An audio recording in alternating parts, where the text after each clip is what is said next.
శ్రీముఖలింగం శివాలయం చాలా పురాతనమైనది. సాధారణంగా శివలింగంపై ముఖరూపం ఉండదు, కానీ ఇక్కడ శివలింగం పైన శివుని ముఖం ఉంటుంది. ఇంకొక ప్రాముఖ్యమైన విషయం ఏంటంటే ఈ లింగం రాతి లింగం అయితే కాదు, ఇది విప్ప చెట్టు యొక్క మ్రాను అనమాట.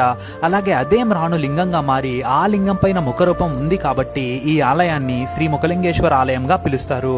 ఇది ఇతర శివాలయాల కంటే భిన్నమైనది, అదేవిధంగా విశిష్టమైనది కూడా. దీనినే దక్షిణ కాశీ అని కూడా అంటారు.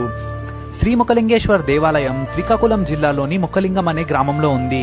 ఈ ఆలయం శివునికి అంకితం చేయబడింది మరియు 8వ శతాబ్దంలో ఈ ప్రాంతం తూర్పుగంగా రాజవంశం ఆధీనంలో ఉన్నప్పుడు రాజు కమర్నవా II చేత నిర్మించబడిందని చెబుతారు. అలాగే ఇది వంశధార అనే నదికి సమీపంలో ఉంటుంది. ఈ ఆలయంలో ఉండే శివుణ్ణి మధుకేశ్వర అని కూడా పిలుస్తారు. అలాగే ఇదే ప్రాంతంలో సోమేశ్వర మరియు భీమేశ్వర అనే ఆలయాలు కూడా ఉన్నాయి.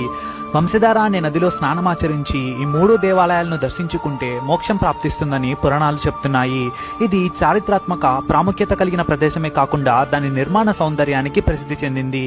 ఇందులో క్లిష్టమైన చెక్కడాలు మరియు అద్భుతమైన గోపురాలు కూడా ఉన్నాయి. అలాగే ఇది ఒక్క లింగం తక్కువ 1,000,000 లింగాల క్షేత్రం అన్నమాట.